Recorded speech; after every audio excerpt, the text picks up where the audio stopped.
સુરત શહેરમાં પંચરંગી વસ્તીને લીધે ક્રાઇમમાં સતત વધારો થતો જોવા મળી રહ્યો છે। આઠવા લાઇન વિસ્તારમાં લોકોને લોન આપવાના બહાને છેતરપિંડી આચરવામાં આવતું કોલ સેન્ટર પોલીસે ઝડપી પાડ્યું છે। સુરતમાં આઠવા લાઇન વિસ્તારમાં લોન આપવાના બહાને લોકો સાથે છેતરપિંડી કરાતી હતી। આ બધું કોલ સેન્ટરના મારફતે બધું થતું હતું। આમને આમ ઘણા લોકોને આ કોલ સેન્ટરથી છેતરપિંડી કરાઈ હોવાનું સામે આવ્યું હતું, જેથી આ સમગ્ર મામલાની જાણ પોલીસને થતા પોલીસે આ કોલ સેન્ટર પર દરોડા પાડ્યા હતા। પોલીસની રેડમાં ઓફિસમાંથી મુદ્દામાલ જપ્ત કર્યો હતો। આઠવા લાઇન પોલીસે 2 મહિલા સહિત 5 લોકોની ધરપકડ કરી હતી।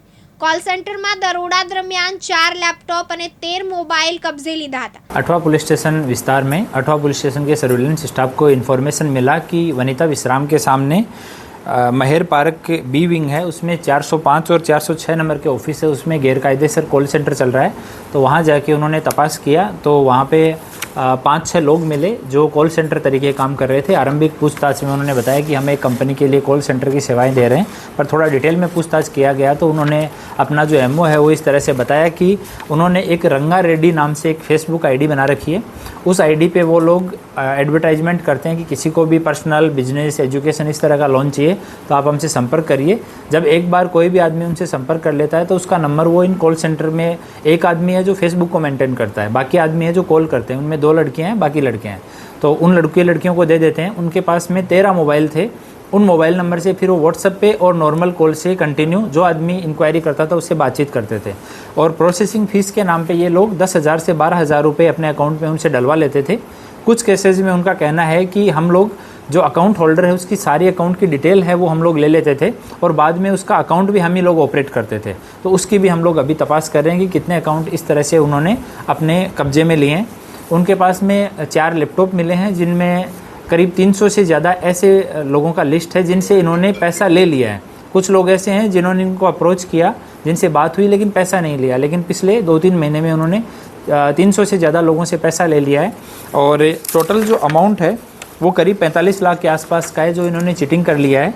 ये इनका एक ऑफिस है जिसमें ये 5 लोग बैठते हैं। एक वीरेन नितिन बारने है, ये पांडेसरा का रहने वाला है। राहुल अशोक भाई बाविस्कर है, ये पर्वत पाटिया का रहने वाला है।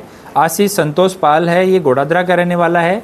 ऋतुजा सुधाकर पाटिल है, ये मूल जलगांव की रहने वाली है। पूजा प्रहलाद राठौड़ है, ये भी जलगांव की रहने वाली है। ये दोनों लड़कियां लिंबायत में रहती हैं और इस कॉल सेंटर में काम करती हैं। अभी अठवा पुलिस स्टेशन में ये सब बरामद होने के बाद में BNS की कलम 318(4), 61(2) और IT एक्ट की कलम 66D के तहत गुना दाखिल किया गया है और PI को इन्वेस्टिगेशन दिया गया है। आरंभिक पूछताछ में इन्होंने बताया है कि इनका जो कंपनी का ऑफिस है, एक ग्लोबल करके कंपनी है, उसका मुंबई में ऑफिस है और वो इनको फ्रेंचाइजी देता है कॉल सेंटर की। तो अभी वो चीज़ें भी हमने इन्वेस्टिगेशन में रखी हैं और एक टीम हम लोग मुंबई भी रवाना कर रहे हैं और यहाँ पे भी लोकल 1-2 एड्रेस उन्होंने बताए हैं, वो भी एड्रेस हम लोग वेरीफाई कर रहे हैं। और इनमें से एक जो आरोपी है ये वीरेन नितिन बारने है, इसके ऊपर 2022 में भी इस तरह का एक कॉल सेंटर फ्रॉड का FIR अठवा पुलिस स्टेशन में दर्ज है जिसका इन्वेस्टिगेशन क्राइम में हुआ था। और इन्होंने वीरेंद्र और सत्येंद्र करके 2 नाम बताए हैं। हम लोग वेरीफाई कर रहे हैं कि ये नाम सही हैं या गलत हैं, इनका ऑफिस का एड्रेस सही है गलत है। तो सारा जो इनके पास डिजिटल एविडेंस है, इनके लैपटॉप हैं, इनके मोबाइल फ़ोन है, उनका डाटा हम लोग रिकवर करवा रहे हैं, CDR वगैरह निकलवा रहे हैं। इनका जो ये रंगा रेड्डी करके फेसबुक है वो भी हम लोग चेक करवा रहे हैं कि कितने लोगों को इन्होंने अप्रोच किया। इनका प्योरली लोन देने से कोई रिलेशन नहीं था, ये सब पूरा धोखाधड़ी का था। लोन के लालच में लोग और लोअर और मिडल इस सेगमेंट को, इस सोसाइटी को ये लोग अप्रोच करते थे ताकि उनमें से कोई कंप्लेन नहीं करे, छोटी मोटी कंप्लेन करे तो ज़्यादा कुछ इन पे स्ट्रिक्ट एक्शन नहीं हो, इस तरह से इनका टारगेट था। और उनका आरंभिक पूछताछ में ये कहना है कि हमें गुजरात में किसी भी आदमी से बात करने के लिए क्लियर ऊपर की ऑफिस से साफ मना किया हुआ था, इसलिए इनका कोई भी भोग बननार गुजरात का नहीं है।